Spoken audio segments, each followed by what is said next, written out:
Zazubaar, and welcome back to the Demons from Outer Space! Woo! Joining me as always, Super DM64, aka Dylan McCandless. I'm here. Dylan, we're back to formula with this one. These past couple episodes have kind of been going against the formula a little bit. The Thanksgiving special was kind of like what we usually do, but even then we still have like a set number of things we wanted to do, and of course we had the backdrop of Thanksgiving, so it feels like it's been a while since we've done like a straight episode. So it's nice to kind of get back to that. And of course, the last episode we had Joe on, who kind of threw off the whole thing. Not in a bad way. I thought that was fun, but it still was different. So it's good. It's good to just be you and me, just fucking shooting the shit, dude. But despite that, we do have a couple of things that we kind of want to hit on, since it feels like it's been a while since we've done the show. And there's a couple of major news things we want to talk about, and a couple of developments that we want to get to. One of the main reasons it feels like it's been longer than it actually has, really, is that we're not recording on our normal night. Yeah, that too. We're recording on a Sunday because of bullshit. No, I had a film shoot that I had to do on Thursday, so I couldn't record. So we're doing it on Sunday instead, which is weird, but whatever. Let's just jump right in, shall we? I want to start on the thing that just happened because it's hilarious and it probably won't take that long. And there's two big things that I want to discuss that, of course, will probably eat up more time. So let's just start off on the little thing, shall we? What the fuck just happened on Toho Nation? I guess I'll just say it out loud. I don't know how you can dance around it. Let's just go ahead and address the elephant in the room here. Godzilla porn. Yeah. Somebody thought it would be wise to post, not like fake funny, because people have posted, kind of suggestive parody stuff on the page before that's been more adult in nature, but never just straight up porn. Yeah, listen, that famous picture from Godzilla Raids Again, where it kind of looks like Godzilla's fucking Anguirus up the ass, that's a totally different thing. We're talking. No, that's listen, I don't need to see Godzilla's penis oozing cum. That's where I draw the line. We're talking about straight up made to be porn from I can confirm the Rule 34 website. Because Dylan looked it up just to make sure, because he likes to check his sources, and he always likes to favorite porn that he wants to go back to later when I'm not around. I've just seen it there before, but anyway.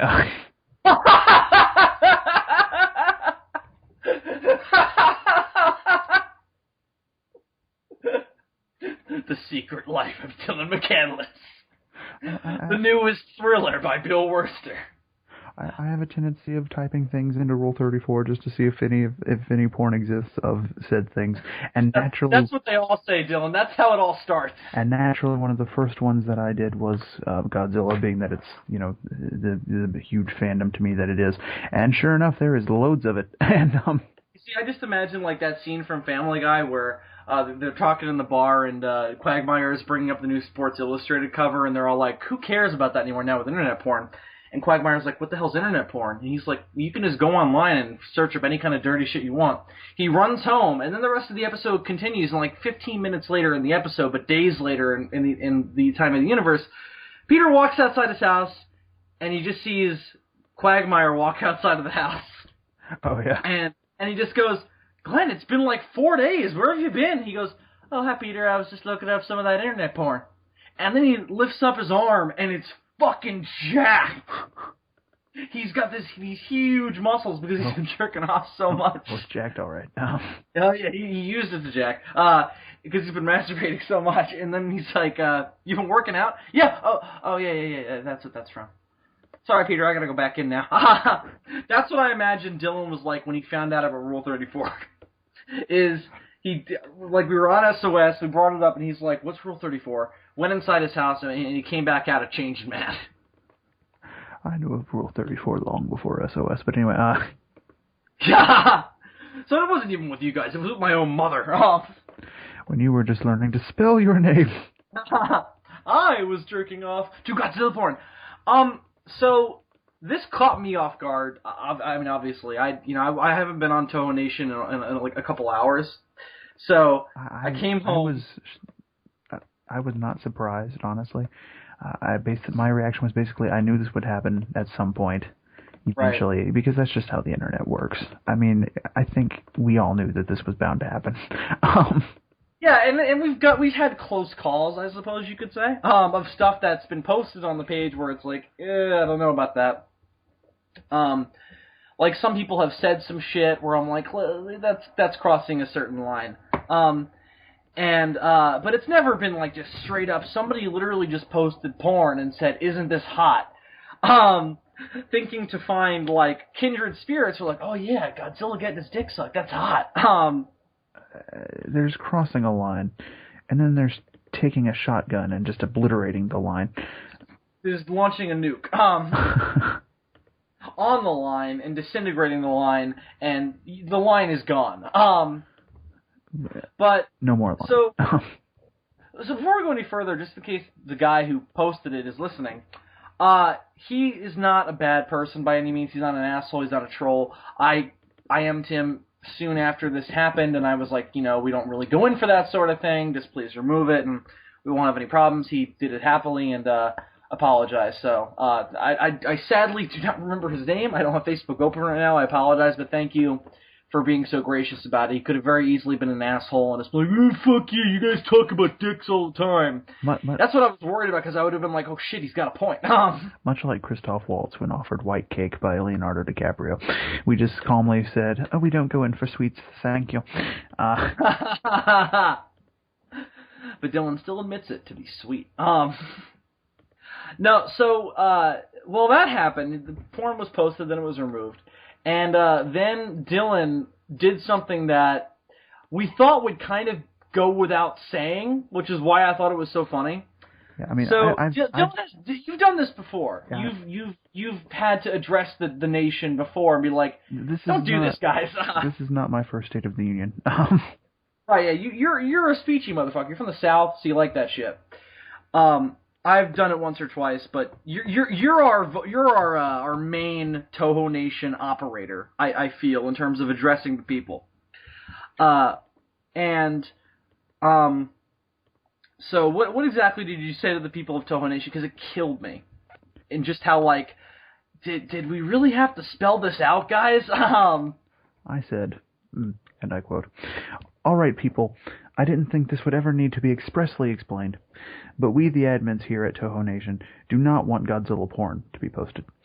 We joke about this sort of thing often, and to be fair, we've never made our stance on this clear, and that's true. We've never mainly because we never thought we'd fucking have to. We never exactly no Godzilla dicks.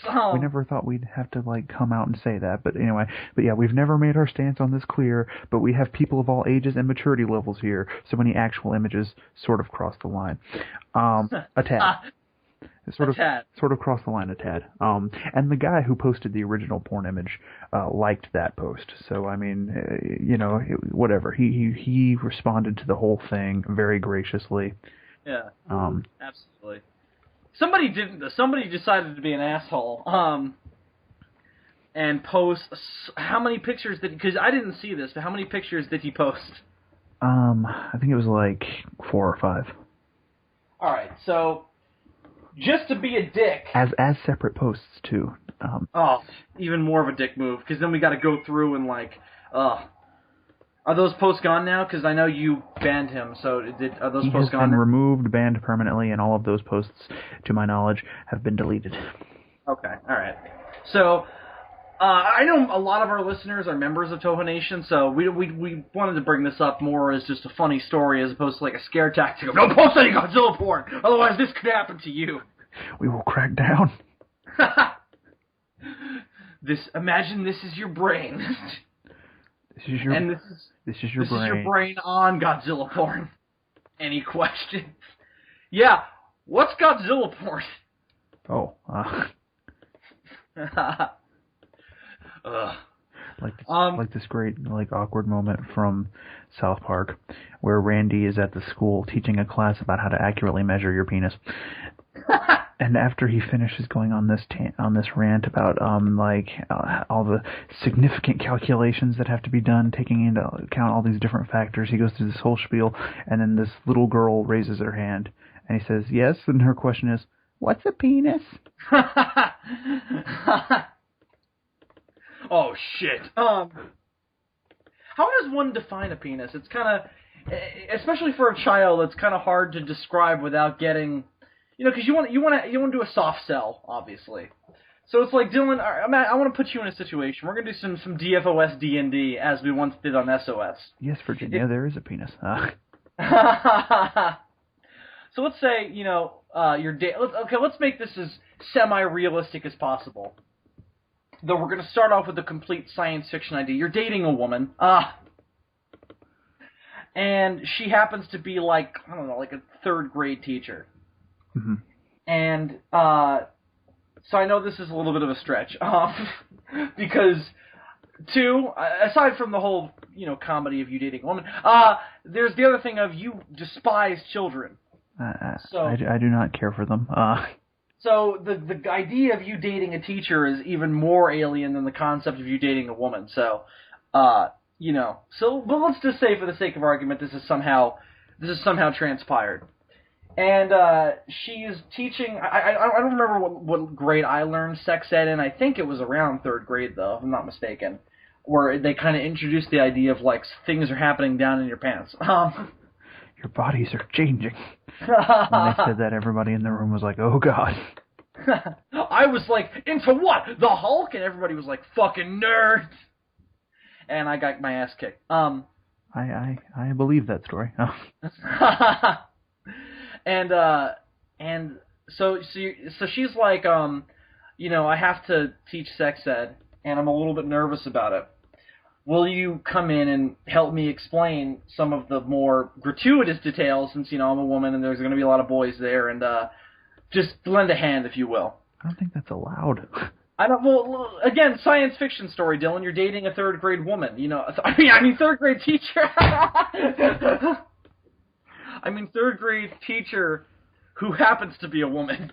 Third grade woman. This is already science fiction. That's kind of an oxymoron. A third grade woman. Well, it's also fucked up. Unless she was like a woman who just got held back for like 20 years in third grade, that would be different. Anyway, so just to get to the meat of it, let's just say she's like, come in, describe some of the finer points, and afterwards I'll let you fuck me right in the pussy. Which you're like, beautiful, sounds like a good afternoon. So you go in. Wait, could we just save a lot of time by turning this into a demonstration?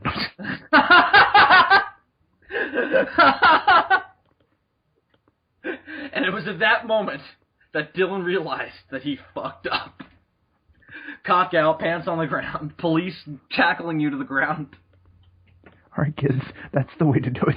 That's the way to do it. What's that from again? That's the way to do it? That's from the fucking snowmen on fucking Doctor Who. That's right. The fucking ice governess. Oh, yeah, the ice governess. So how do you? So it's like you get through all like some of the more like less gratuitous parts of it, like the boys and the girls when they love each other, they kiss and whatever, all that mushy bullshit. That's what your girl says. Your third grade woman. And then I'm like, kids, if you have sex, you will get pregnant and you will die. Imagine you fucking come in. She's just like, now Mrs. I don't know what your girlfriend's name would be. I don't know, like Mrs. B. I don't know. Mrs. B brought in her special friend. She describes you as her special friend. Hey everybody. I'm gonna teach you about pee-pee. Brought in her special friend to teach you about, how do they even say it? About your body. About more adult things. And you come in just like, oh, you kids, you're wearing a fucking like S&M gear, and you're just like, I'm gonna show you how in the ways of the sex. I was selected for this assignment because I already taught your teacher about her body. You just slap her on the ass. Wink at one of the nearest boys, and he's just like, ew. What is this? What's a sex? What's a sex? Well, you see, when I get horny and Mrs. B is sleeping, so Dylan, But you still get conscious enough to be able to tell if I were to try something.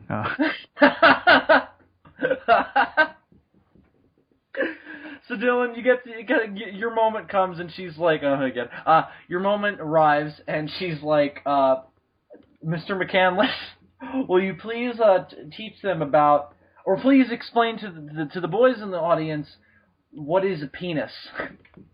And nobody is laughing because nobody knows what it is. Nobody knows what a penis is? Let's just presume that all these kids are fucking stupid, Right. which is not far off, and their parents were too scared to describe to them what a penis is.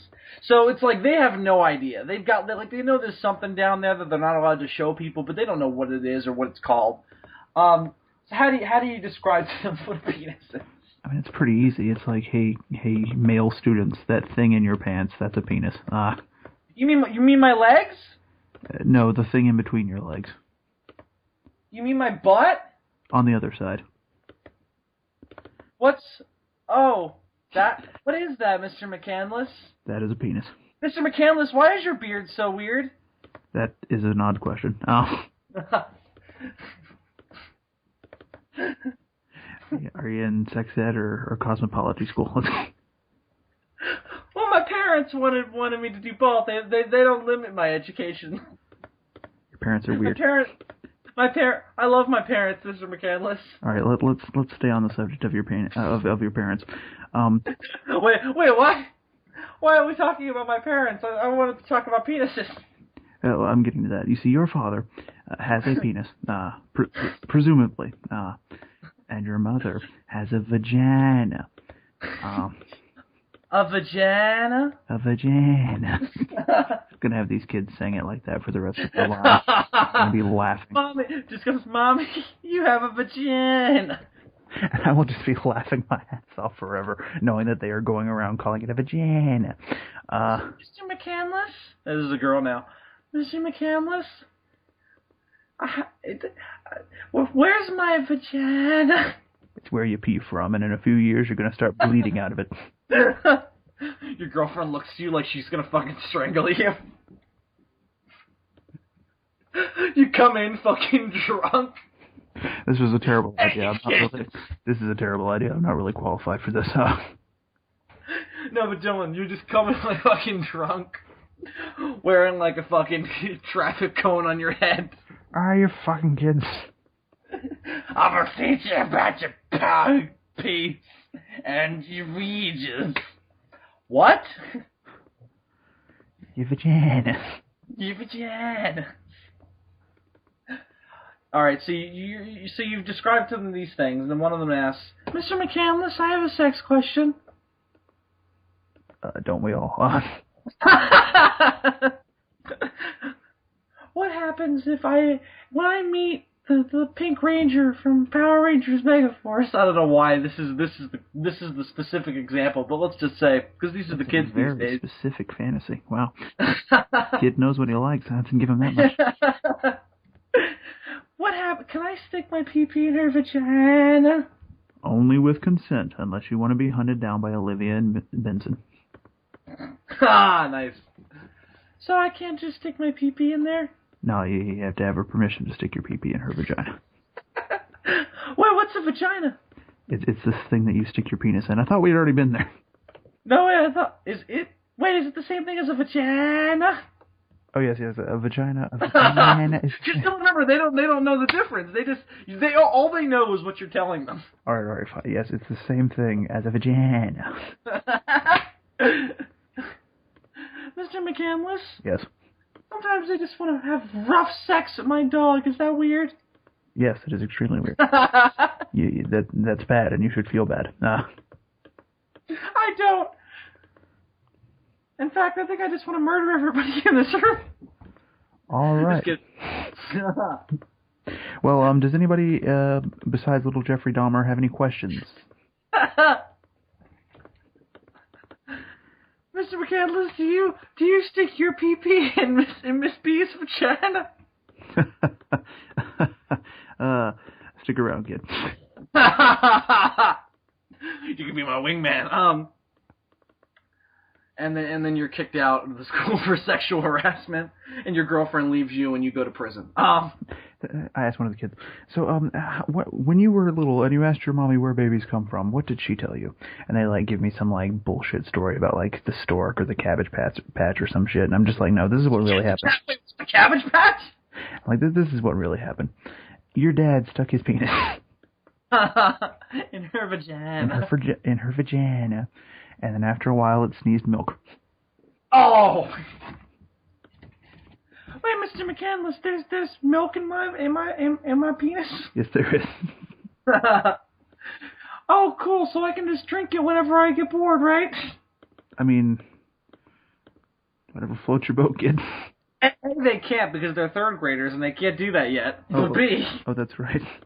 Wait, well, you will not start producing milk until a certain age. You just fuck them up. You're like, yeah, the boys have milk in their balls and the girls have cum in their tits. You have to feed babies cum. Oh God! Directly from the tit. Yes. So this has been Sex Ed with Michael Jackson.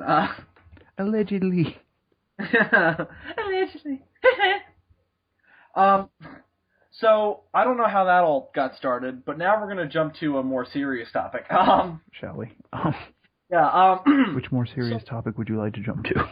I mean, I guess let's just to keep things more current. I guess we should talk about the more recent thing, which is going to be a world away from what we were just talking about.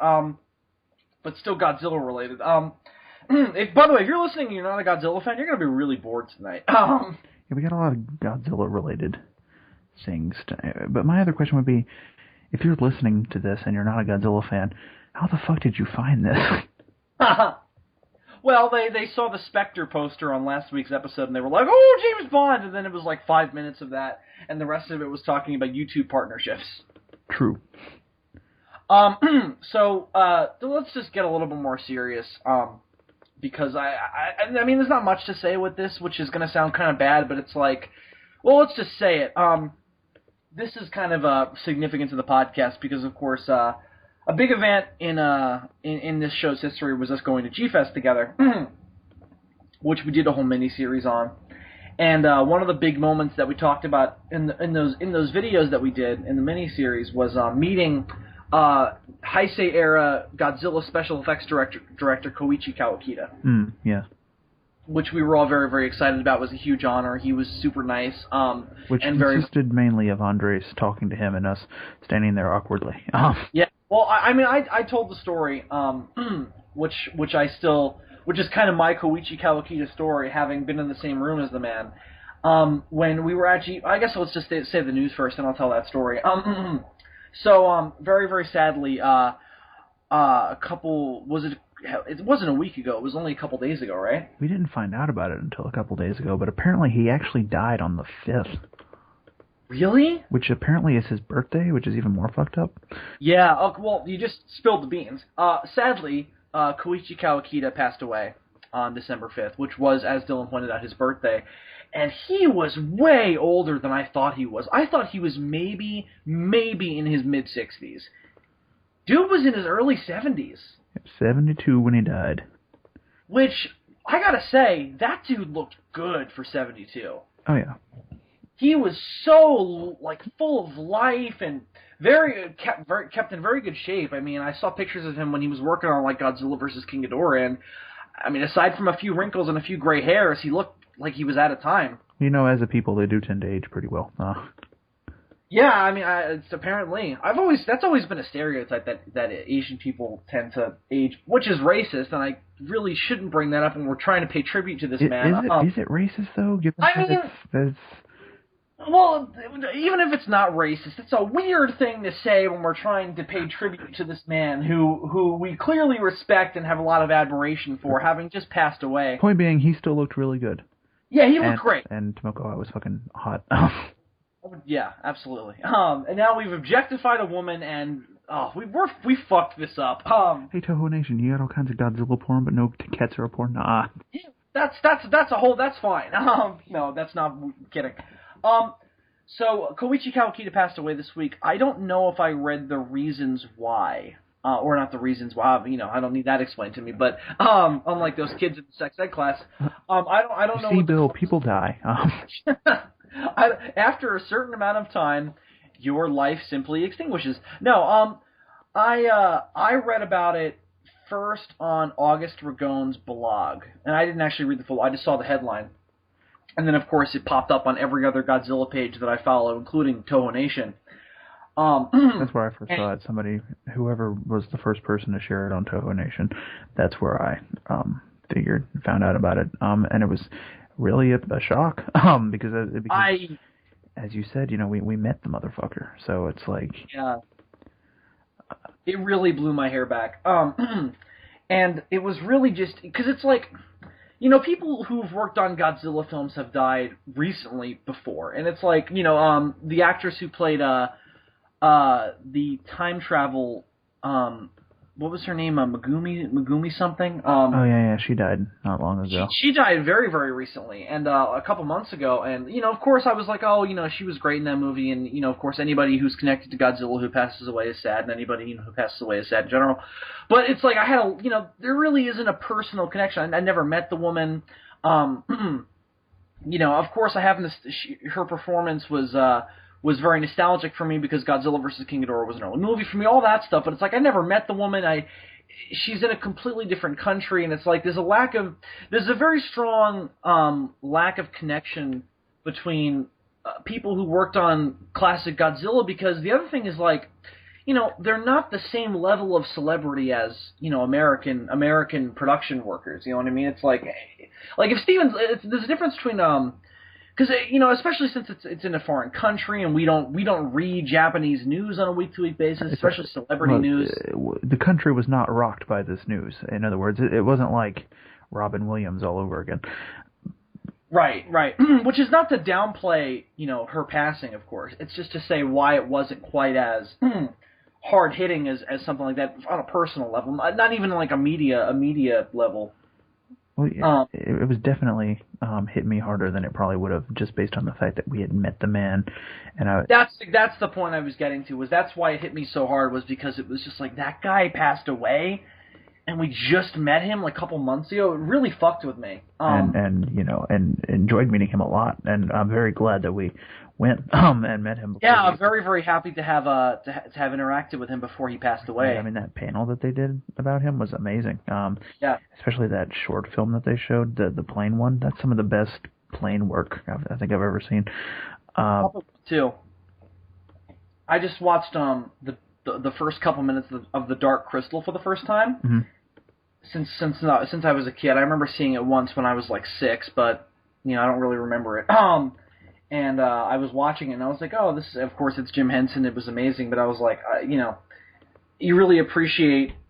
I really appreciated the puppet short he did when we were at G-Fest more, having seen The Dark Crystal. I'm going to be the first to admit that I'm not super good with Japanese names. So I remember before we actually went to G-Fest, when we were in New York, and Andre started going on about, oh, Koichi Kawakita is going to be there. My first question was, who?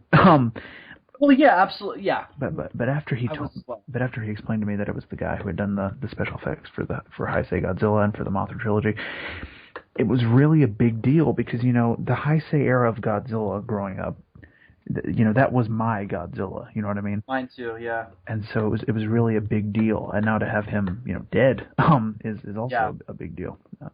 Absolutely. I mean, that's my favorite era of Godzilla. I've always said that. Heisei is my favorite continuity, my favorite characterization of Godzilla, my favorite Godzilla design. Everything is my Godzilla. That's the era that I love, and I think most of the SOS would agree with that. And falls under that, at least a similar path. I know Heisei, at least design-wise, is Adam's favorite. I know Gorzard loves the Heisei era. Andres, I think, feels that way. Sometimes Andres is kind of hard to pick on what his favorite is. He gets so positive about everything that it's hard to distinguish what he likes better than other things. If I'm not mistaken, I think everybody at the SOS are huge Heisei people. Right, I think that's mostly because we're all similar age groups. We all were born in the 90s, and that was when Heisei was a thing.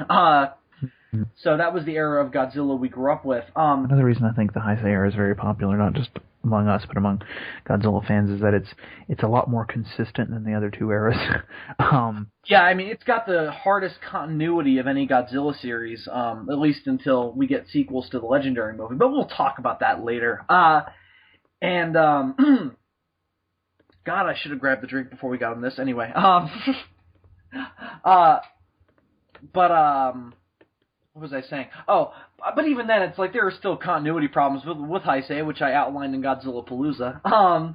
But it's still, I think that's why a lot of people like it. A lot of older fans who grew up in the Showa era, who I've encountered, tend to not love Heisei for that reason. They don't really care for the continuity of it, and I'm like, fair enough. I mean, whatever. Well, you like what you like. You grew up in the era you grew up in, so that's what you like. But it's like, I still don't understand. Like, there seems to be this kind of like, in people who kind of like,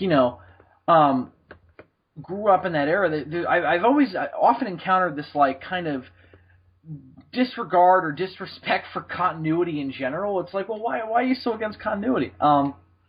That's not entirely the case. Like, of course, we interviewed Chris Mowry, and he was born in that era, and he didn't say anything like that. But it's been something that you encounter online. He better not feel that way. He's established his own continuity. Yeah. But there is certainly that kind of mindset elsewhere. But anyway, God, we went on a rant. So the point being, this really sucks, and he did amazing work. I think some of the best Godzilla effects ever are in Godzilla vs. King Ghidorah and Godzilla vs. Biollante, and those are the first two that he worked on. Well, one thing he always did really well, and I mentioned this before with that rarely seen short film that they showed us at G-Fest, he was really good at planes. Yeah. His planes were miles better than anything that I think in the rest of the franchise. I mean, that's one thing that in the Showa era, the planes don't always look too great. That's one thing especially in the ones that Sabraya didn't work on. I mean, Sabraya, that was kind of his thing, was military stuff, so that always looked better when he was working on it. But yeah, and he was excellent. He was excellent at planes as well. But post-Destroy All Monsters is where things start to get a little iffy. But even Zazubaar, he was really good at planes as well. But I think Koichi Kawakita is the best at planes, and that's a very special distinction to sort of give him. And it's good that he was so good at that sort of thing, because this was the era in which they introduced the concept of the Super X. I was about to bring that up. The Super X2 in Biollante looks amazing. But yeah, I think it looks even better than the Super X3 in Godzilla vs. Destroya. That's one thing that really stands out to me about his era of special effects, is just how good he was at planes.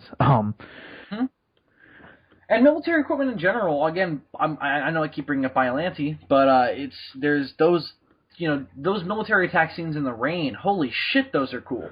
Gee, Bill, why would you keep bringing up Biollante? It's not like it's my favorite Godzilla movie or anything. Yeah, I love that military fight scene in the rain. It's really especially with the maser cannons and with the lightning. What is it called? TLC laser system, whatever it was called. TLC, the Learning Channel laser system.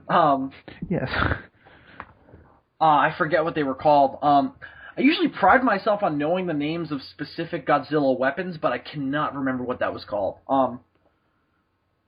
It was called the Super Omega Death Beam. No. TLC heat system, something like that. It was T was the first word, and then system was the last. TNT. Bombs. The Acme artificial lightning creator. That's not a bad idea. I know, Godzilla versus the Acme Corporation. I'd pay to see that. They have so much shit that they could use on him. I know, right? None of it would work, but still. Well, that would be the hilarity of it. It wouldn't work, and then Wile E. Coyote would just keep trying. Wile E. Coyote trying to kill Godzilla. That'd be amazing. I mean, it's a lot more meat than the Roadrunner. It's true. That's true.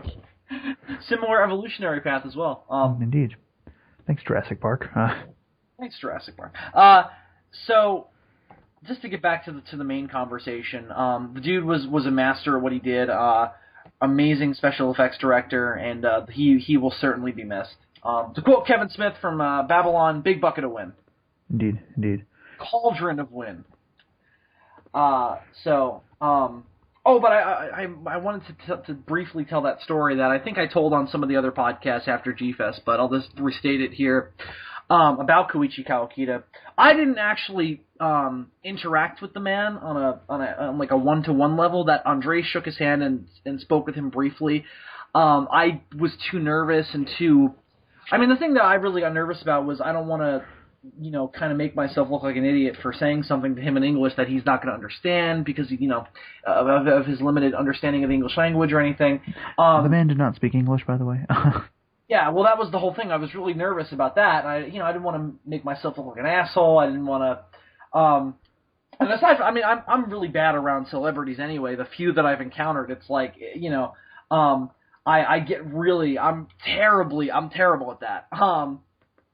So, like when we met Matt Frank, I was like, I thought I was going to be okay with that, but even then I was like, oh God. Hi, Mr. Frank. I was sweating bullets. And I can't believe I even brought myself to bring up, like, I was interviewed on the same show as him, like, in the following interview. I can't believe I even, like, mustered up the moxie to say that. Or when you pointed out the fact that Super Godzilla was in that copy of that thing that I outbid you on, huh? I know, there must have still been alcohol in my system from the night before, that was limiting my inhibitions. So Koichi Kawakita was I couldn't bring myself to do it. But I did stare at him a lot. Whenever we were in the same room as him, all I did was stare. And the funniest moment was right in the middle of the panel. I went up to because I think we talked about this and I took pictures of it and I put it in one of the videos. There was this like lineup of all of the Godzilla designs. All of them were included, even 98. Any sub-variants, all of them were there. And I went up and was looking at that, and Koichi Kawakita came off the stage and very, very cool, interacted with some fans, and he came down. And but he wasn't getting swarmed or anything, so he was able to walk around. So I'm walking down the line, and I'm looking at the Godzillas, and he starts at the beginning at 54, and I'm kind of looking at him out of the corner of my eye because I don't want to like stare at the guy while he's just kind of like admiring this franchise that he worked on, and that was the funny thing. Unlike the time that we like blatantly stared at Don Fry as he ate his breakfast. Well, his back was turned. So that's different. This time you decided to be subtle, huh? Yeah. So I'm trying to like mask that I'm staring at him, but I am watching him, and I start like performing running comments because it's like I'm putting like commentary in my head of like what is he thinking? And I'm watching him walk along the line of Godzillas, and at the point where I started thinking this in my head, he's in the late Showa series, like he's looking at 74 and 75. He passes 84, and then the 89-91 Godzilla had this huge statuette, this huge bust that was not just a small figure; it was enormous, and it was in the middle of the group. He gets to that one, and he stops. And in my head, I'm thinking, and he stops and he smiles, and in my head, I'm like, he must be thinking, mine was better. And then he kept walking along, but it was that one moment where he was, because he was walking kind of consistently down the whole line, and it was just the fact that he stopped at the one that he worked on, and I'm also thinking he was having like flashbacks to like, oh, I remember. That the guy was hot in the suit. I remember having a fight with my wife before I went on the set. Something like that. The damn tail kept falling off. No, that was later. So it was a cool moment, and I'm glad I got to have that. I'm glad I have a Koichi Kawakita story. So it was just an honor to interact with the man, even ever so briefly, and not on a one-to-one level, but it was just an honor. So I'm glad to have had that before he passed away, and again, he will be missed. Very charming person. Even though Absolutely. I didn't speak the same language, I could definitely tell that. And he also made a 98 joke, and that's always great. Indeed, he did. Just a beautiful human being. A beautiful man. A beautiful man. So, to get away from the depressing, let's move on to the hopeful, the bright future, shall we, Dylan? So that wasn't the only Godzilla major news occurrence to happen last week. There was another one that I meant to do a solo video on, but I just never had the time. And I still want to, maybe when we find out more about it, because I promised that I would do so. So I don't know how we can possibly draw out or bury the lead in any way. Toho is making another Godzilla movie. Yes, they are, and it's going to be awesome. Well, let's explain this, because people were really confused, especially people who aren't Godzilla fans. A lot of people were really confused by this, because it's like, wait a minute, what do you mean you mean Godzilla 2? It's like, no, not Godzilla 2. So Toho released a statement last week stating that they wanted to reboot a new Godzilla franchise in Japan by them at the same time as the legendary Godzilla. Now, this is very exciting because this is the first time we've ever had two Godzilla movie franchises going on at the same time. Right. At least knowing that they're going to make more legendary Godzilla movies. I mean, there was a chance when Godzilla 2000 came out that 98 was still going to get a sequel. So, regardless, we know now that they're making a second legendary Godzilla, but now we also know that Toho is going to make their own Godzilla franchise at the same time. And of course, everybody's reaction was, "Ooh, yay, more Godzilla, always a good thing." And I have to agree. I don't know about you, but it's like, of course it's cool, more Godzilla. But it's just a weird. I'm trying to. So let me just say what Toho's logic was, because there were a couple of jokes made. I think Jose Garcia did a meme about it, which killed me, where it was like, 98, oh, that movie sucks, let's reboot, picture of Godzilla 2000. Then a picture of Godzilla 2014. Movie was very, very successful and praised by critics. Let's reboot again. And it's like, what the fuck, Toho?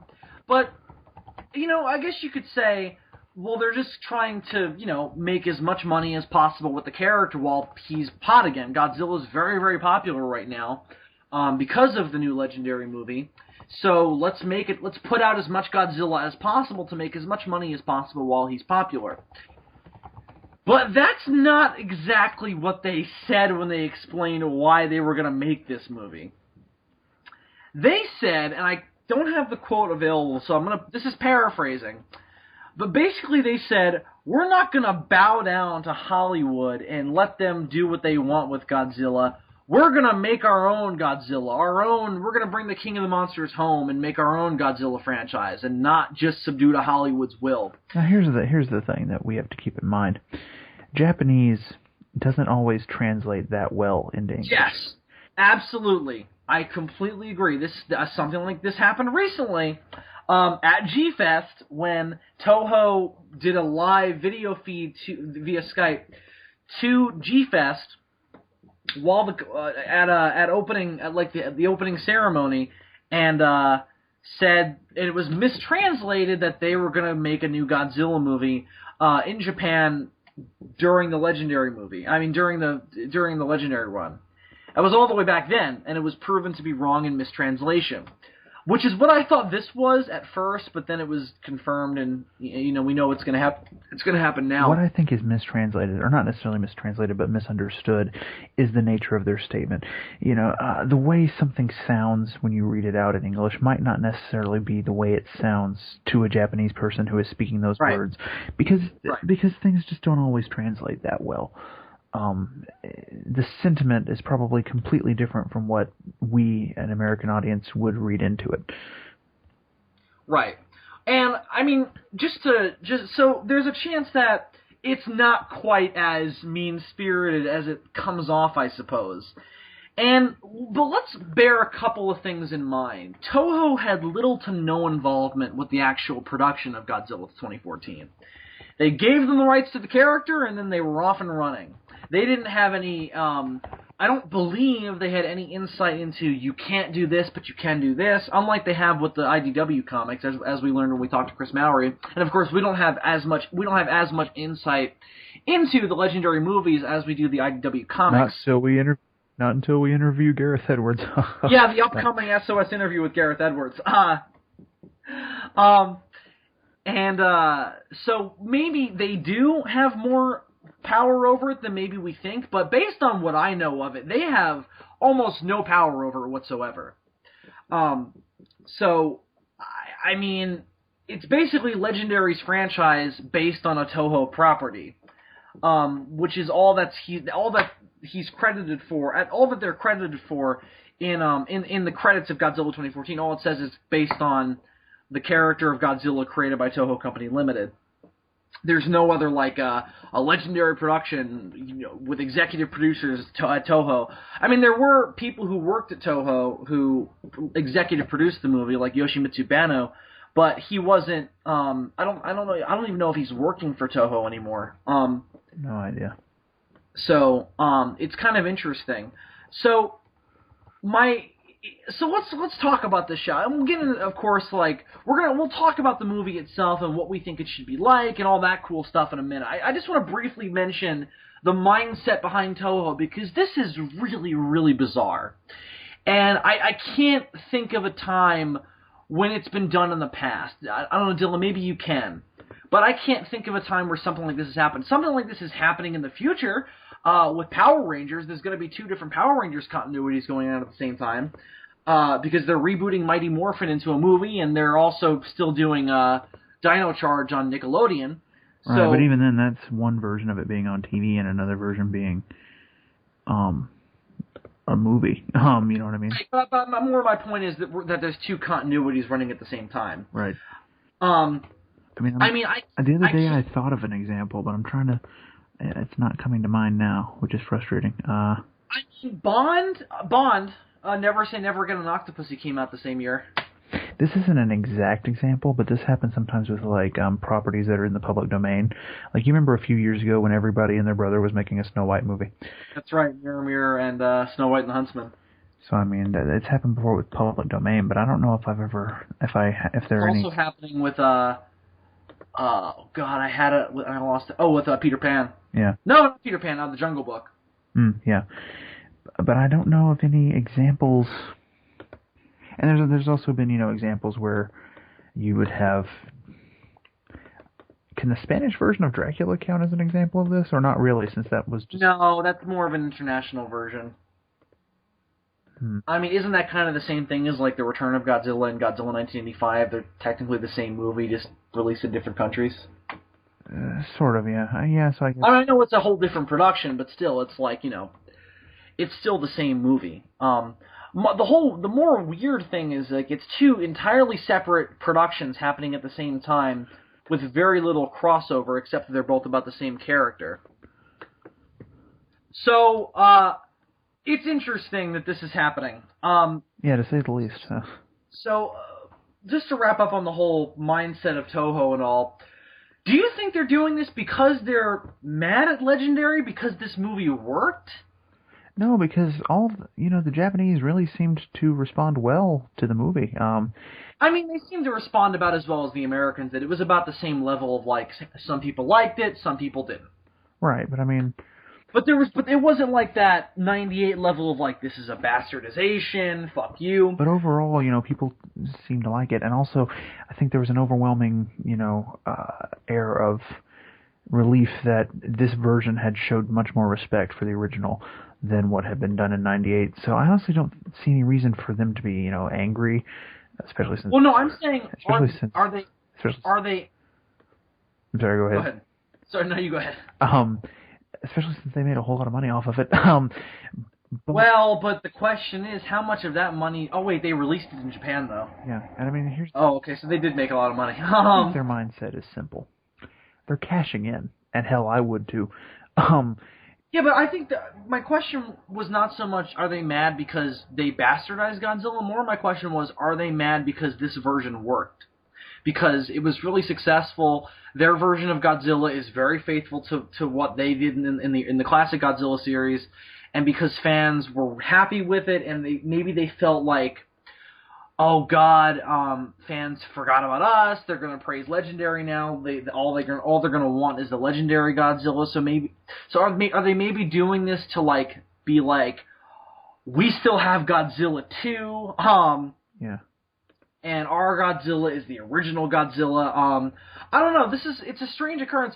I hope that their only mindset is more Godzilla is better for everybody. I think their mindset is more Godzilla is more money for us. Right, absolutely. Do you think Legendary's pissed though? They haven't responded to this at all, to my knowledge. I don't think they would be. Look, I doubt that these new Toho Godzilla movies are going to get like a big theatrical release in America.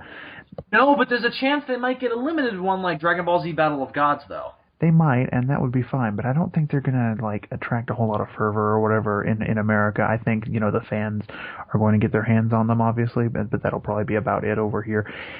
And I do think there will be more interest in them than say like Godzilla Final Wars when it came out in America, because of the recent movie. Right. And because now more people know the real Godzilla, so to speak. I just hope they do a good job marketing it if they do an American release, because I hope we don't run into the same problem we ran into with Godzilla 2000, where people think it's a sequel to the previous American movie. I think that'll happen less so, but I think it will happen. Yeah. Because the problem with that era was, like, we didn't have the same level of knowledge about a movie. Because, I mean, the internet was around, but it wasn't the same level of, like, everybody knows the difference between, the different versions of Godzilla. So I think that was certainly an issue, that not everybody knew that this was a completely different continuity and that it had nothing to do with that version. But you got to think back. I mean, some people walked into Amazing Spider-Man thinking it was Spider-Man 4. So I think there will be people who just go to the movies and don't really study them in any way, don't research them in any way, and just maybe they saw the Legendary movie and they think it's a sequel. Right. That would be the biggest problem that I think we could possibly run into. I mean, they just need to do a really good job marketing and making sure people understand the difference. Right. I mean, there are probably some dumbass Americans out there right now who don't even realize that Godzilla is a Japanese franchise. Well, I've got a funny anecdote for you about that. So, my friend Jake, who I mentioned last week on the show, and I also mentioned in the last episode of SOS, he showed the movie to his grandparents, Godzilla 2014, to his grandparents. Mm-hmm. And they were convinced that this was a sequel. He showed them the movie. They didn't like it, and their question was, "So when is Godzilla 3 coming out?" And he was like, "What do you mean?" And they're like, "Well, the last one came out in '98, and then this was the second one." Okay. They thought it was a sequel to '98. How did they? Dylan, they're in their early '90s. I mean, you got to give them some leeway. They were in their 30s when Godzilla was first created, so you got to give them some leeway. No, man, I don't give leeway. That's really bizarre, by the way. It's like my grandmother is 83, and it's so hard for me to even think, like, she was 23 when Godzilla was created. Yeah, it's hard to imagine living in a world where Godzilla doesn't exist, isn't it? It's like my great-grandmother was born in 1933, the year that King Kong came out. And that always fascinated me. Yeah, my grandma was born in 31. She was born 2 years before King Kong came out. Mm-hmm. So it's. I mean, here's how little perspective I have. I asked my dad, I mean, what was it like to see Ghostbusters in theaters? Yeah. When it first came out, I mean, what was the mind? Because now it's such a classic and it's such a pop culture landmark. It's like, how did you respond to it when it came out? And he was like, I liked it. It's like, that's not what I'm looking for. I imagine that at some point in the future, though, like, these fucking kids are going to be asking us the same question about, what was it like seeing The Dark Knight in theaters, old man? I was about to point that out, yeah. What was it like in The Dark Knight? I don't know why kids sound like elderly people, but they do. Because they're mocking us for being old. Oh, really? Those bastards. Those fucks. Get off my lawn. Or it'll be the future, so get off my hover patio. This is why I don't like children. What's a vagina? Get out of here, you fuck. So it's just interesting to say the least that this is happening. But since it is happening, What? What's a vagina? Oh, Um, my favorite part so of your mother, you damn kid. when I fucked her last night. Ha ha ha. So now that this is happening, regardless of the reasons why and the strange factor of it, let's talk about what the fuck it's gonna be like. So I have a slew of immediate questions following. We're gonna do a new Godzilla parallel to the Legendary movie. This baffles me in terms of what the hell is it gonna be like? What are they planning on doing with the character? All this different stuff. So let's talk about that briefly. What we think they're gonna do, what we want them to do, all this different stuff. So, I think it would Dylan, be. let me ask you this. My first question: will this be canonical with 54? That's an excellent question, and um, I think there's no way of really telling because here's the thing. Part of me wants to say, yeah, it's definitely going to be in connection with 54 because these are the Japanese and they've always done that. But at the same time, we now have, for the first time, a version of Godzilla from Legendary that is not connected to 54 and that is very successful. Yeah. So they may take that as license to no longer abide by their own rules, basically, and just do whatever they want. And I mean, that's fine. Yeah. I mean, here's the thing. We say that, every Godzilla reboot always goes back to the original. It's not always specified, though. Like, Godzilla 2000 is such a kind of generic Gods. I mean, not generic in terms. I don't mean generic in a bad way. I just mean generic in terms of it's kind of your run-of-the-mill Godzilla universe where Godzilla's a regular threat and people have to deal with him. He's not like a new thing or anything, and he's not like returning after 50 years. Well, even if they don't make great links to put the movie in continuity, it's usually mentioned that Godzilla first appeared in 54, or that Godzilla, like his first attack, was in 54. And I mean, you kind of have that with the Legendary movie, but it's not the same. The thing is that they keep Godzilla's origins in 1954, which I think is good. But we don't need to review 50. We don't need to review Legendary Godzilla on here. I've got a whole video coming up about that soon. So we've done that before. We've done that before, and we'll do it in the future. This is about the new movie. We did it before it was cool. I think they could. I think they could go either way with it. I think it would be a mistake, of course, to do a 98 thing and bring Godzilla's origins into the modern day. I think that would be a huge mistake, and it would be really bizarre if Toho made a Godzilla movie that was less faithful to the character than the Legendary version. That would be so fucking weird. Where do you think they're gonna go as far as tone? This is the next interesting thing. Well, hang on. Let me just. I guess this is kind of the same thing. Well, that was my next question. In a perfect world, I would like to see them really kind of do some more out there stuff. Yeah, because I was thinking the same thing. Because you've got fucking the Show era, which is what it is, and then you have the Heist era, which is a lot more grounded and real and shit. And then you've got Millennium, which is just sort of all over the place. I would love for them to go back, not necessarily to specifically like a Showa tone, but I would love for them to do more like off-the-wall crazy shit. Because now you have Legendary doing serious, grounded Godzilla, and I would love to live in that world where I have both. Precisely. The Legendary continuity, Gareth Edwards has made it very clear that he wants to keep his series closely in line with the Showa series. And when I say that, I mean early Showa series. I mean 54 and everything up to Mothra versus Godzilla. Yes, there's a chance he's going to bring in Monster Island and he wants to kind of remake Destroy All Monsters, but he wants to keep his Godzilla very grounded and very much so based in real life and realism, and so even if that fades a bit with the coming sequels, which it's more than likely to, his opinions may change. He might, have an epiphany between now and then and decide he wants to go goofy or whatever. You never know. The dude's directing. He wants to fucking add Minya into it. I mean, the dude's directing Star Wars right now. That's real whimsical. He might have a change. I thought that it would be a good idea to bring in Godzilla's son, Minya, into the next film.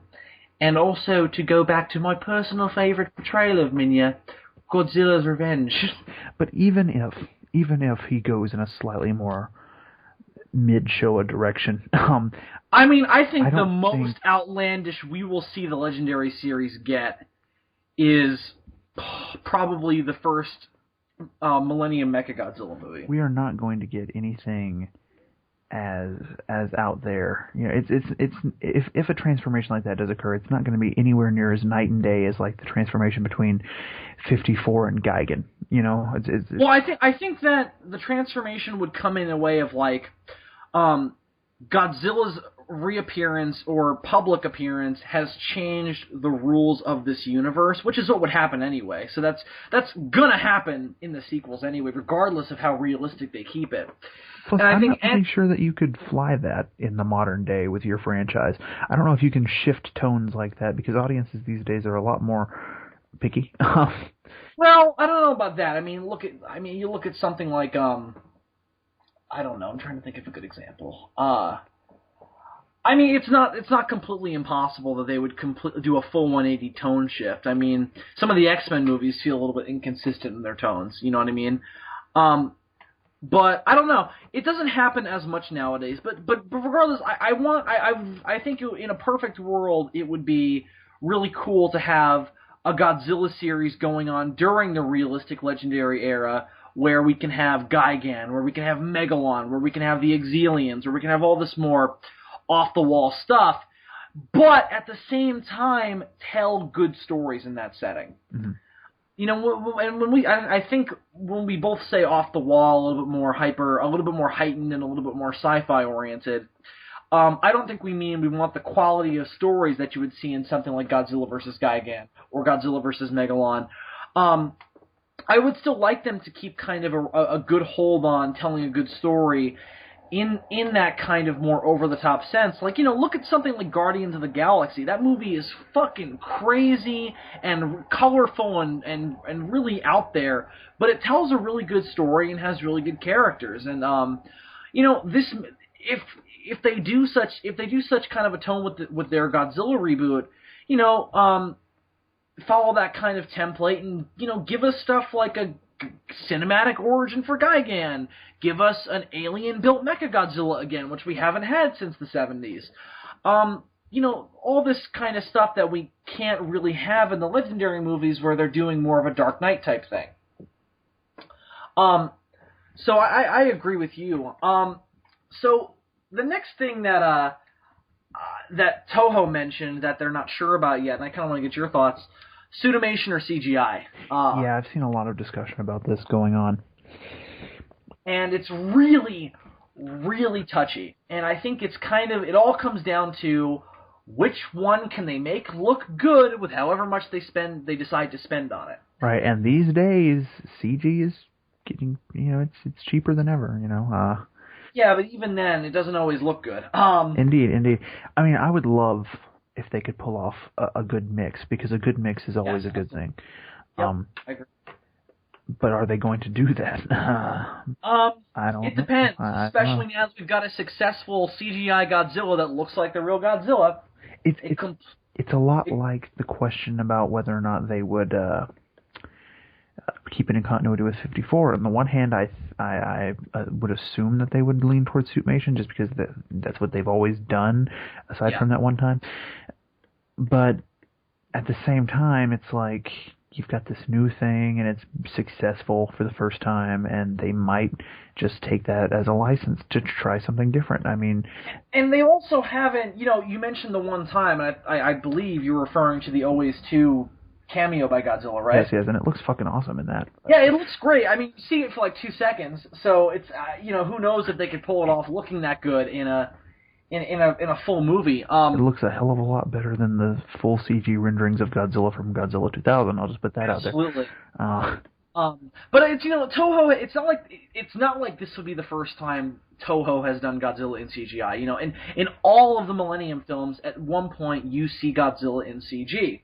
It looked the best in my opinion, in Tokyo SOS when you see Godzilla underwater.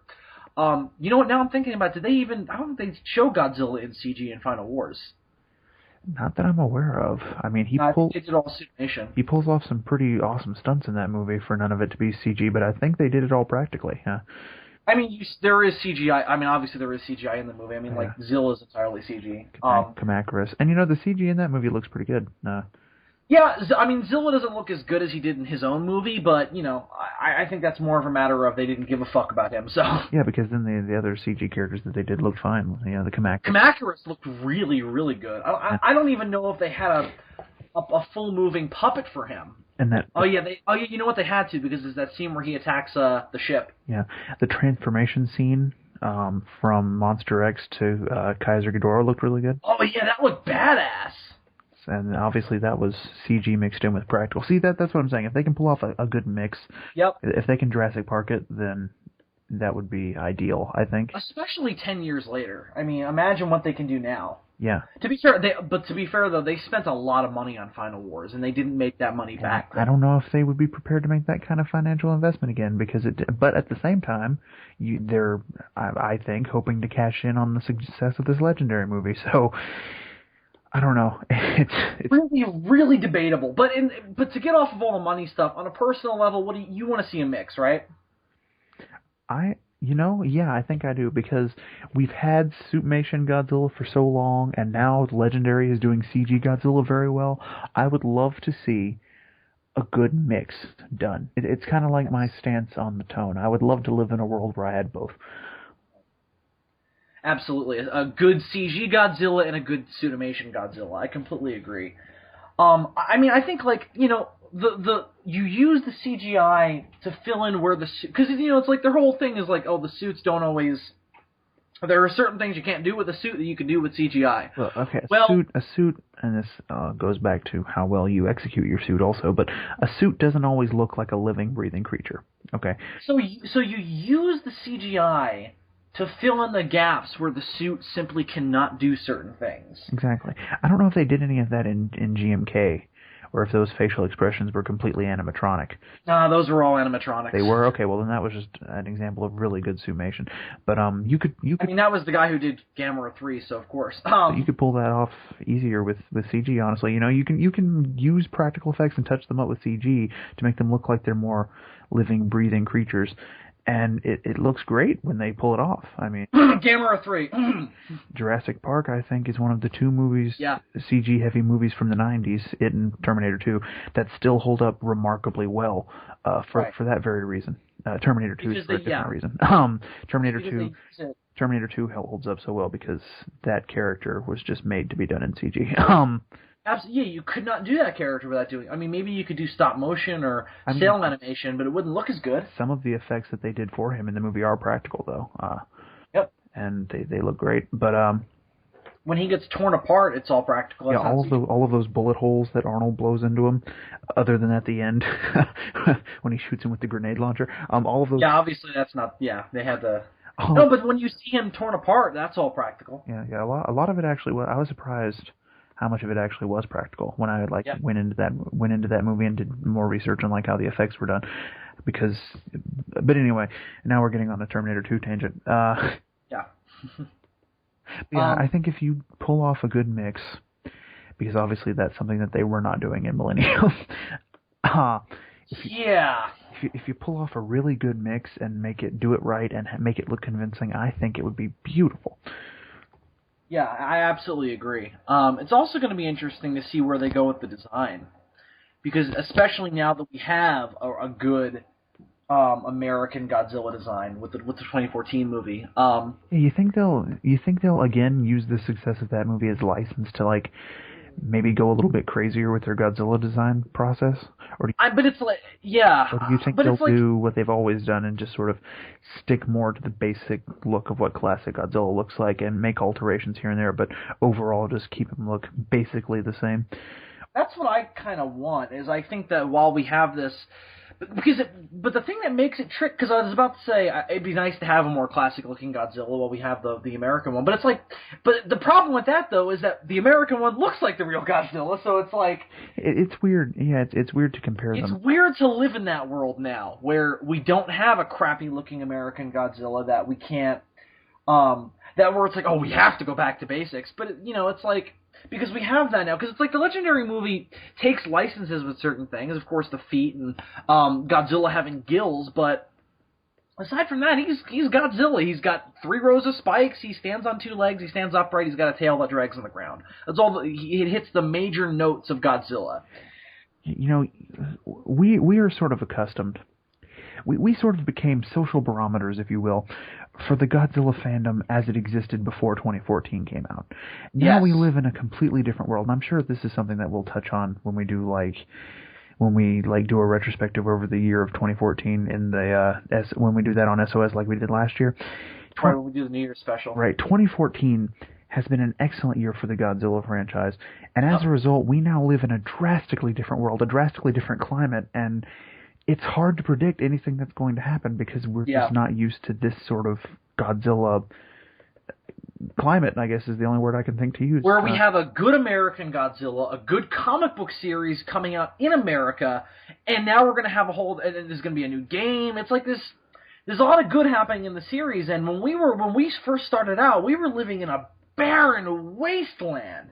There was nothing. Though all is right with the world in terms of Godzilla, and that is not something that has happened since I was 4. I mean, it's kind of like what happened in there was an episode of Powerpuff Girls where the world went to peace and Mojo Jojo ruled the world, and then as soon as he did that and he fixed the world and it was perfect, he went crazy and started destroying it because he couldn't live because he got bored.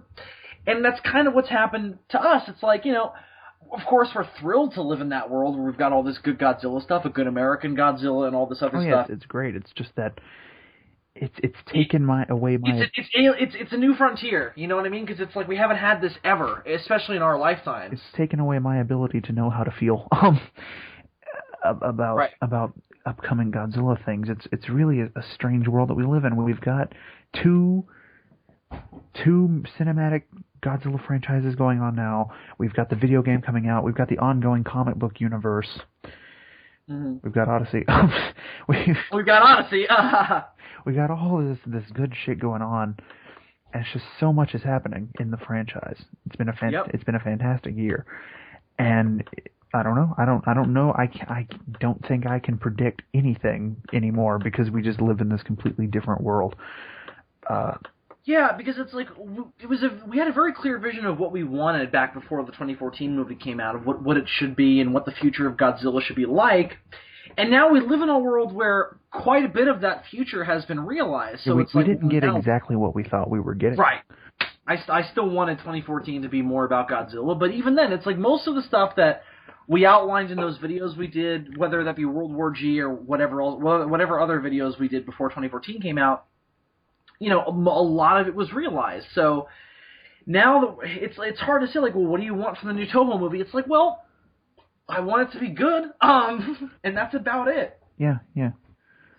But I mean, of course, there are specific things that I think would be cool. I mean, it's like, my first question to you is, should they do original monsters, or should they do their own monsters? Because this is kind of a double-edged sword to me. Because we just had original monsters in 2014. So immediately I know a lot of fans would be like, oh, well, then let's do classic monsters to kind of separate ourselves from that. Right. But I think they would do... Who are we getting in Godzilla 2, though? We get classic monsters. I think they would do what they've done every time they've rebooted, when they rebooted in Heisei and when they rebooted in Millennium. I think they're going to use classic monsters and they're going to introduce new ones. I don't think they're going to be exclusive to one or the other. No, but I mean in the first movie specifically. Oh, I mean... I think in the franchise, of course, they'll inevitably introduce classic one thing everybody forgets is that every Godzilla monster was new at some point. Right, absolutely. Even Godzilla himself. But... in the first movie, it might behoove them to use a classic monster, just to separate themselves from the Legendary franchise a little bit. Don't use one of the ones that they've acquired. Don't use Rodan, Mothra, King Ghidorah. Don't use those 3. Use somebody like, I don't know, Gigan. No. Oh, I want Gigan. Do Gigan, or do Megalon, do... Do Titanosaurus. I will love you forever. Oh yeah, bring in Titanosaurus. Do Mechagodzilla. You know what? Mechagodzilla is kind of overused though. I wouldn't use him right off the bat. No, I agree. I think you need him to save Mechagodzilla. I think you need him to appear at some point in the course of your franchise because he's become such an iconic part of like. I also think it's really, really likely that he's going to be in Godzilla 3. Yeah, it's definitely a possibility, but especially with what Gareth Edwards has said about what he wants to do with the stories of the 3 movies. Dude, Jet Jaguar, man.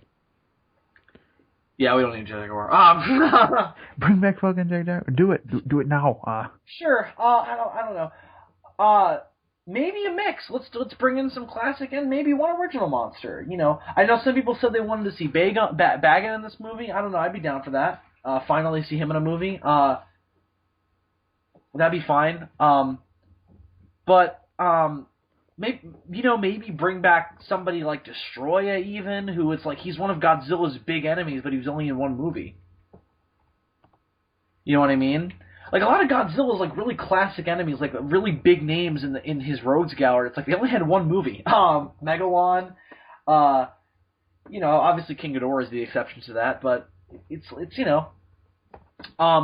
I agree with you. Let's keep Rodan, Mothra, and Ghidorah out of this new Toho movie just to keep it kind of separate from that. Though, in my opinion, the only way they could really, in my personal estimation, get around that is if they just start off in a here's my perfect vision for this movie.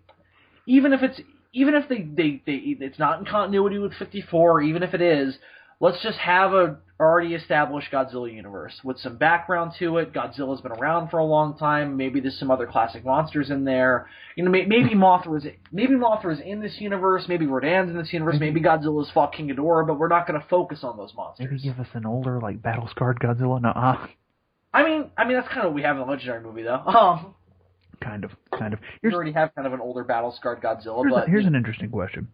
Do you think they'll do a continuous continuity, or do you think they'll do more Godzilla anthology like they were doing with the Millennium? I kind of hope they keep it as a consistent continuity. As much as I love the Millennium series, the lack of a consistent continuity kind of got annoying. Especially because it's like, it's like GMK is brilliant, Megaguirus has its moments, and Godzilla 2000 is fun, and Final Wars is fun. But, against Mechagodzilla, while it gets really good later on, it starts off really, really jaggedly because it has to reintroduce Godzilla because it's a new continuity. And I think that was completely pointless. There was no reason why they could just... The downside really to Against Mechagodzilla is that unlike any other movie in the Millennium franchise, it had to serve as the first part of a two-parter.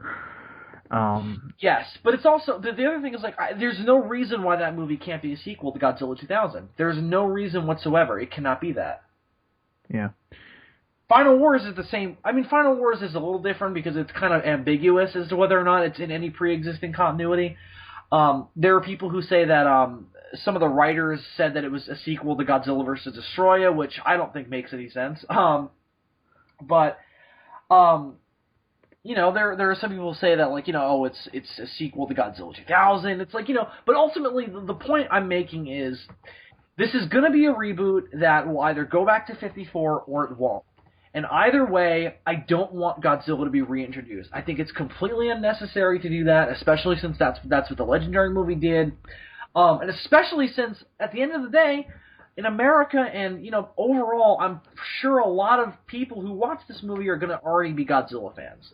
Yeah. And they don't need to see another, not necessarily origin, but Godzilla reintroduction movie. You know what I mean? Let's just jump in. Let's just jump into a world with G-Force, with, maybe Mechagodzilla already was built. You know what I mean? You could have so many let's just jump into a Godzilla universe with all the monsters already established, but they're just not focused on. You know what I mean? That might be kind of interesting. Mm-hmm. Let's have Infant Island be out there somewhere, but, we're not going to have Mothra in the movie. Maybe she's mentioned. I just think there's a lot of different possibilities you could do. But in terms of specific story and stuff, you think maybe they'll do something like Alien Invasion, or what do you think they're going to do in that regard? In terms of the plot? Yeah. That would depend entirely upon what kind of monster they have for him to fight. Or if they do a solo Godzilla movie for the first time since That's 84. a possibility that I didn't even consider until just now. Yeah. Yeah. Which I would be fine with depending on what the story is. Because the problem is, if we do a Godzilla solo movie, it's almost entirely 100% likely that it will be a reboot that'll reintroduce him into the modern world, even if they don't do his origin, and even if they keep 54 in continuity. And I don't know if that's what we need. Because if you think it's like, name a Godzilla solo movie where he wasn't being reintroduced. I mean, there's only 2 Godzilla solo movies, so... Though 2000, for the most part, is kind of a solo movie until the end. So, I don't know. It depends on what you would do. It's like, the benefit to that would be we'd have a Godzilla movie that focuses on him almost entirely because there's no other monster to fight, which is something that would certainly separate itself from the Legendary movie. I don't know. What do you think in terms of a solo movie? Do you think that'd be a good thing, or... It's kind of a weird thing to do. Yeah. Because, 84 got away with it because it was only 30 years after the original. And it was a reboot, and it needed to be a reboot. Exactly. Now, if they do this as a reboot, though, they couldn't do it the same way they did with 84 because him reappearing 60 years later is is a bit more of a stretch than the whole 30-year thing. You know what I mean? They did that. But they did that in 2014. It's twice as much of a stretch. They did. That was a little different though because he was like in the. You know what I mean? Because in 50, it's not like he. It's not the. By virtue of it not being in continuity with 54, it is still different. I see your point. It's not so much a stretch of logic that bothers me. What would be interesting is if they didn't have it in continuity with 54. What if they did it as a reboot, but didn't set it in the present? What if they set it in the past? You mean they remade the original? Not necessarily like a remake, but what if they set this movie like in that era? In 1954? Not even necessarily 54, but just like in the 50s. So you're saying we reboot Godzilla and reintroduce him for the first time? Maybe? I don't know. To me that comes off as a remake, and that is, I think, the last thing that this movie should be. That is certainly an interesting prospect that nobody has even considered, remaking the original Godzilla specifically, not just rebooting the franchise. But I think part of that is because it's like 54 is such a specific movie, and it's kind of like very, very of the time, and the franchise it spawned does so much other stuff that I don't know if we need that.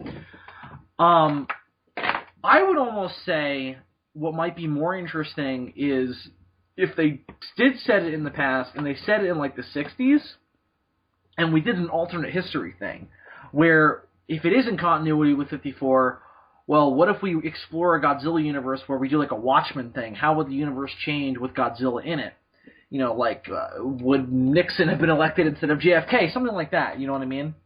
How would the course of world history change if it was more realistic in terms of Godzilla's impact on the rest of the world? Because, in the franchise, it's always been kind of like, it's our world just with Godzilla in it.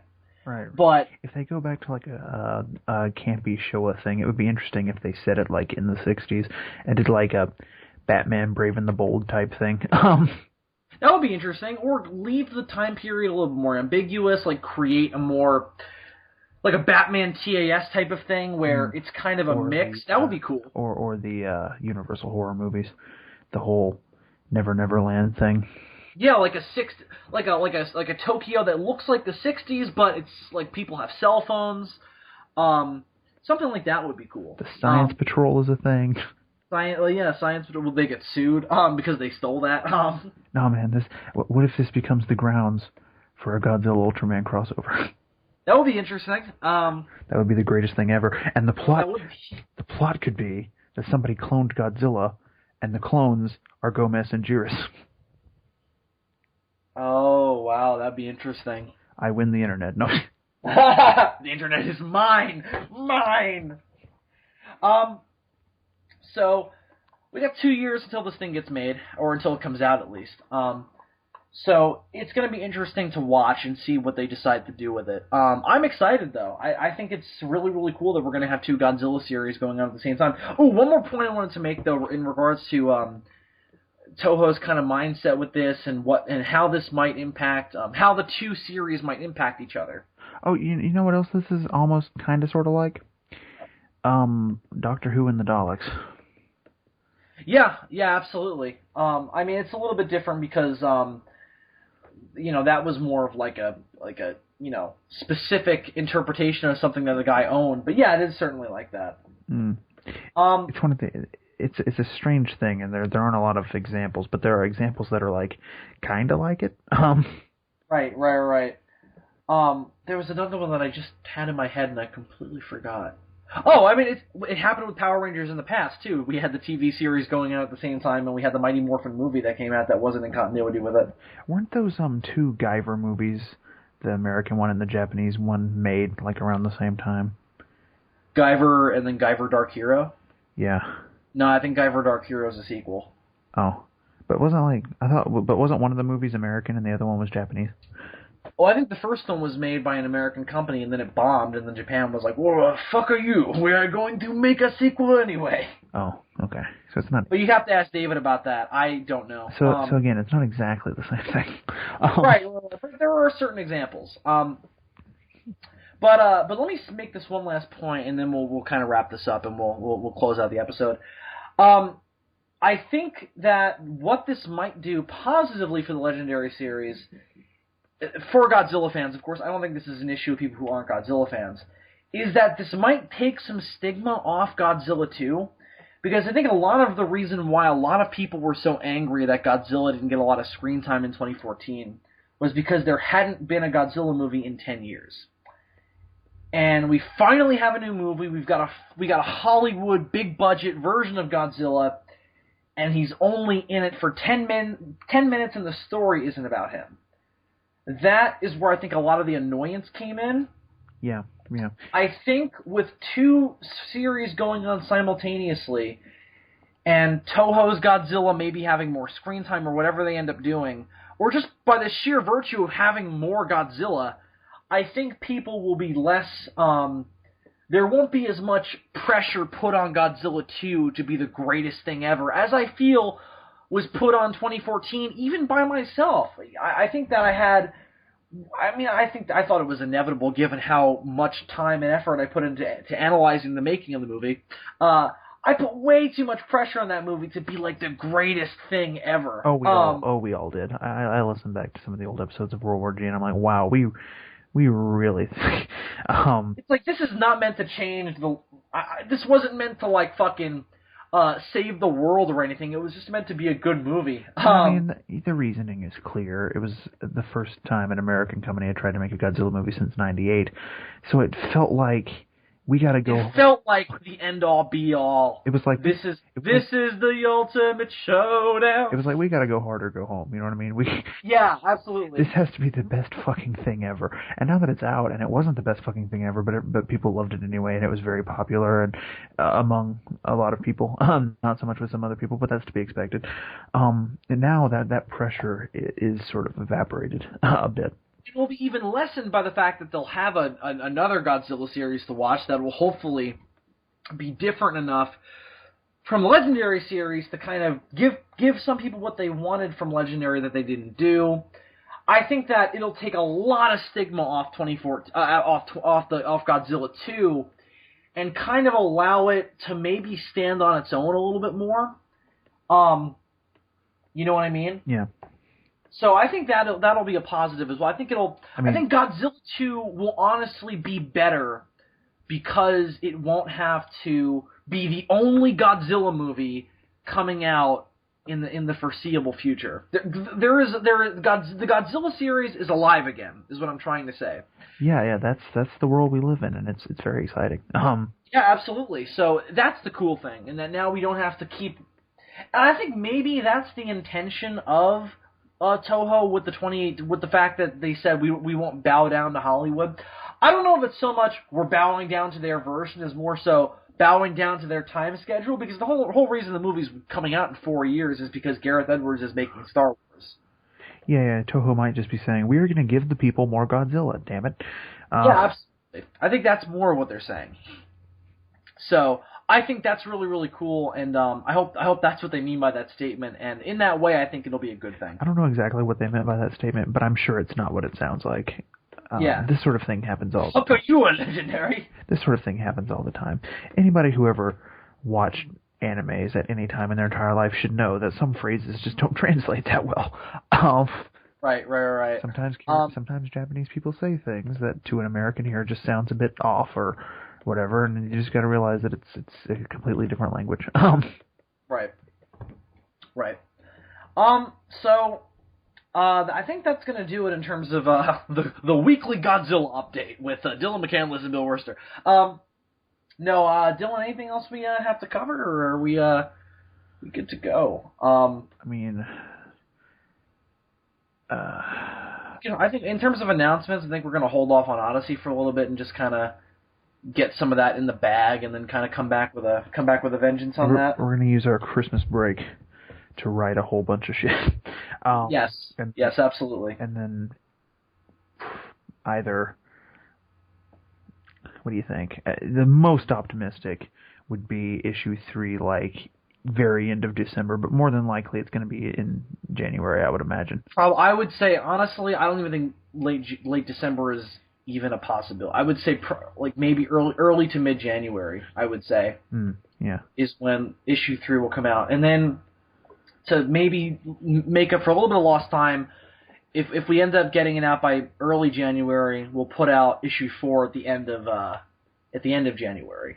Right. And which, I don't know, maybe since we're making them wait so long for it, we should go ahead, not right now, but in a teaser before too long, reveal what the crossover is going to be, do you think? Yeah, absolutely. I think so. We're not going to say it right here because it'll. Tell you what. Let's lube them up a little bit. Let's do some foreplay with them a little bit. If you tune in. Oh shit! I forgot to tell the kids about that. About lube. About foreplay. Oh, okay. If you tune in to the live broadcast of Any Questions 4, answering your questions 4. Oh shit! I forgot to tell them about lube. Yeah, I know you did. Those poor dry dog and sons of bitches. If you tune in to Answering Your Questions 4, Dylan will tell you about lube. No.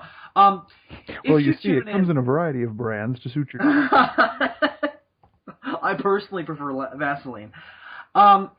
If you tune in to to Answering Your Questions 4, the live broadcast, which Dylan, you'll be there for. I will. Yes. You're my live show co-host, dude. You need to be there. When are you planning on doing it? I don't know. I'll let you know. We can talk about this later. Let's schedule this right now, Bill. We'll talk about it in a second. That'll all be announced as soon as I get the Any Questions video up and obviously ask, hey, anybody want to ask me some shit? And we'll talk about that later.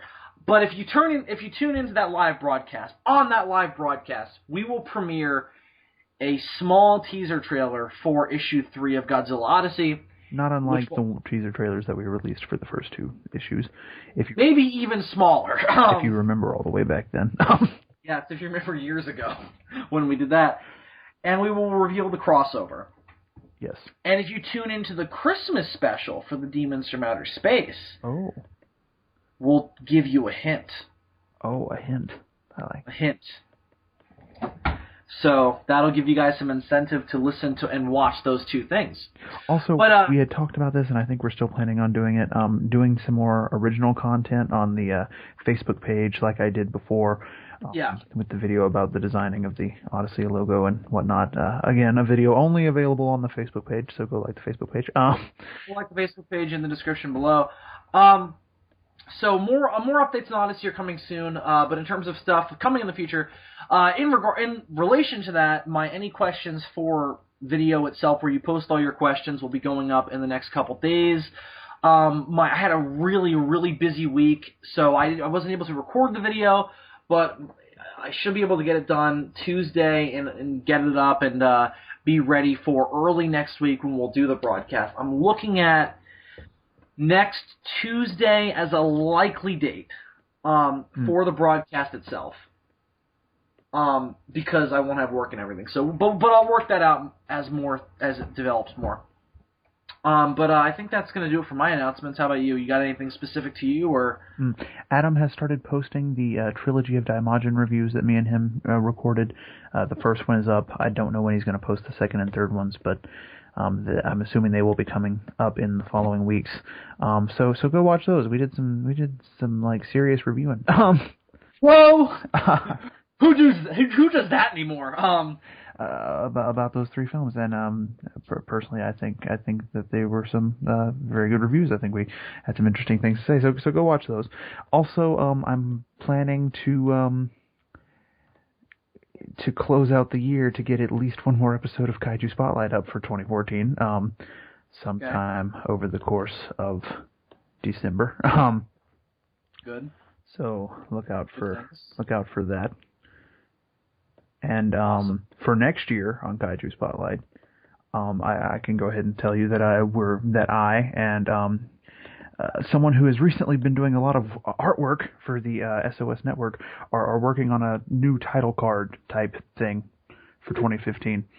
Oh, cool! I didn't even know about this. No, you didn't. I'm learning things still. Tell me about Loop. Well, you see, I'll tell you.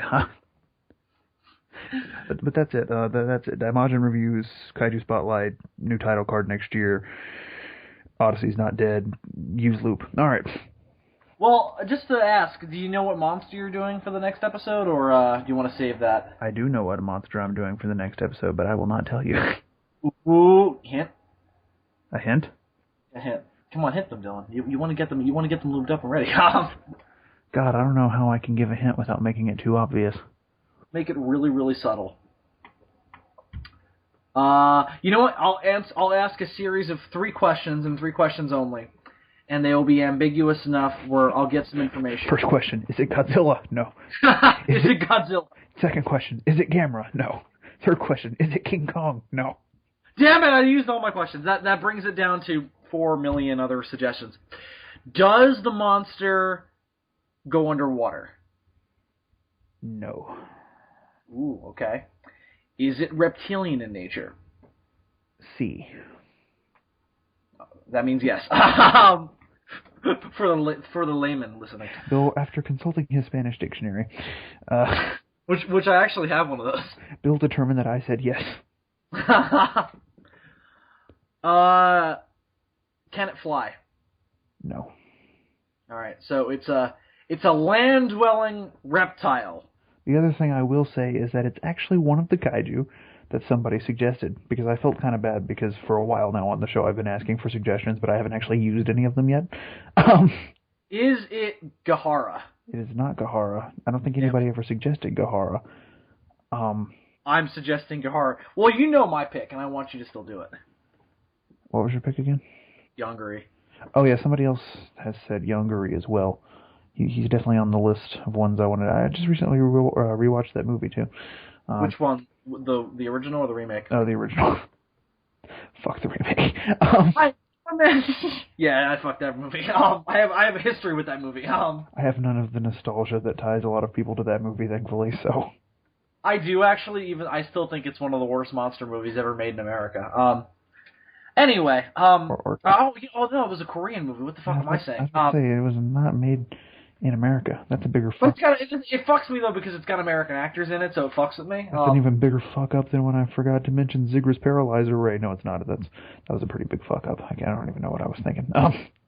I would have forgotten about that. Well, you hadn't even seen the movie. But it's not so much it's more of a hypnotic ray, though, isn't it? You hadn't even seen the movie at that time. No, I thought it was like a paralysis ray. I mean, I'll admit. No, I think you can use it for paralysis, but I think it's more of a hypnosis ray. But he never uses it for anything else other than to paralyze people. Didn't he make the parents do some fucked up shit until they fell into a coma?